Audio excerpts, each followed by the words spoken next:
Well, those of you who have been following this channel for a long time know that I've been sort of on and off paying attention to the ongoing power struggle between the U.S. and Iran over the control of Iraq. Now, most Americans probably don't realize that such a thing is really going on, because they would think, oh, well, the U.S. fought a war and conquered that country, and so they've got to be an American puppet state, right?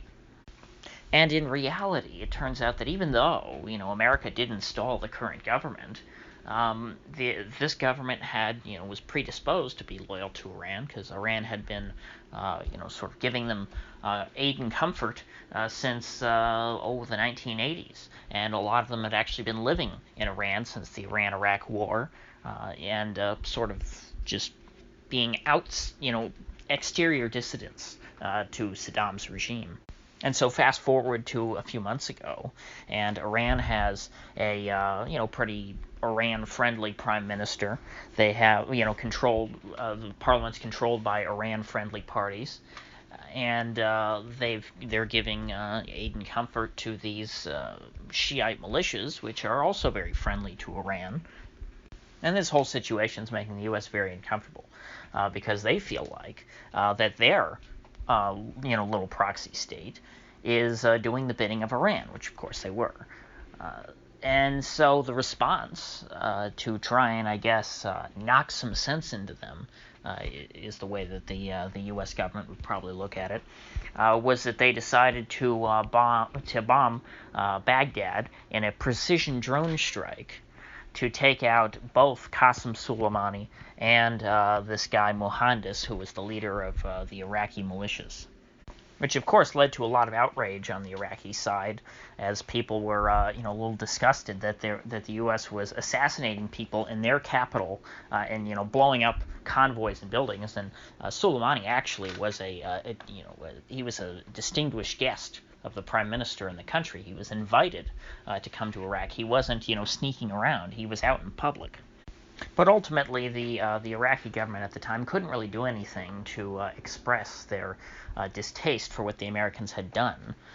So they just sort of had to sit and take it, because the Americans had threatened to freeze their oil money, because all of Iraq's oil money is kept at the Federal Reserve Bank of New York. That's sort of to keep it, nice and safe, but in reality, it's a way of America, holding leverage over the Iraqi government, because all of the money that they make from their oil revenue has to flow through New York. And so ultimately they had to back down, and then later on there was this whole protest movement that was kind of unrelated against the Iraqi establishment. A lot of young people out who were not very happy with things. Lots of kind of like what's been going on in Lebanon, but not as persistent. And during that whole uprising or protest movement, the prime minister ordered the military or the police, I forget which one, or maybe both, to fire on protesters, and some people got killed, and so that made him look very bad. That's not considered something that's acceptable to do, which I guess actually says something good about Iraq right now, is in that somebody can be forced out of office because of a scandal like that, because it's understood that shooting voters in the streets is not acceptable.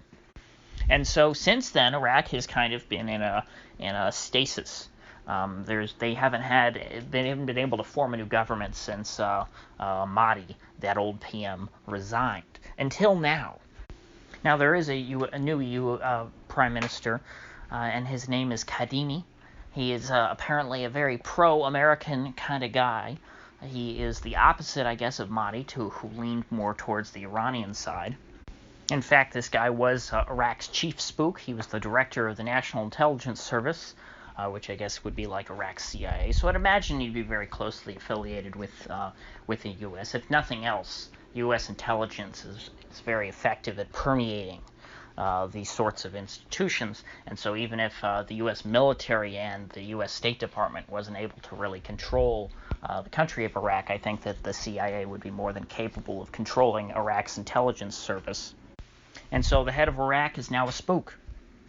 One who appears to be, quite tough on this whole Iranian militia movement, or Iranian-backed militia, whatever you want to call it. These guys that the Americans have been going on about.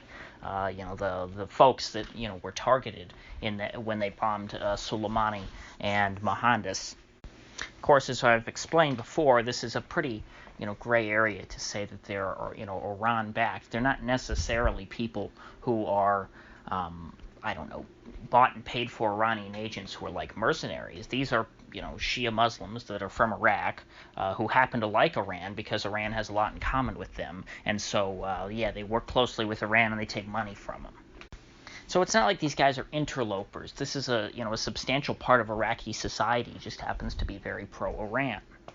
The strange thing, though, is that a lot of these pro-Iran parties seem to have backed Kadhimi and are the reason why he is now the prime minister, because as I've said in the past, the pro-Iran parties are so big that you generally are going to have a pro-Iran prime minister of Iraq.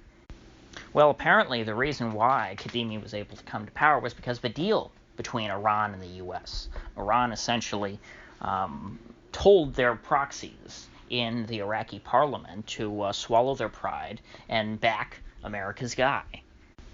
Why would they say that, you might ask? Well, frankly, they sold out the Iraqis. They sold the position of the prime minister of Iraq. You see, America has a lot of leverage over Iran, especially right now since Iran is financially in dire straits.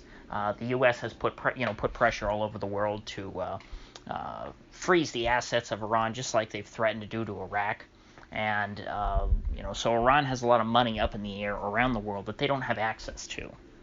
And so apparently what happened with this deal is that Iran is going to get some of their money back from, I guess, somewhere in Europe, possibly Luxembourg, and the U.S. is going to get their PM in Baghdad. So this is, I guess, seen as a win-win. Of course, it's a win-win for Iran and the U.S. For the people of Iraq, they still don't get to pick their own leaders, even though we were supposed to be building democracy there. Granted, the prime minister is not an elected position, but you would think that the folks in parliament should be, nominating a prime minister, based on the results of, some election. Take the guy from the most popular party, put him at the top.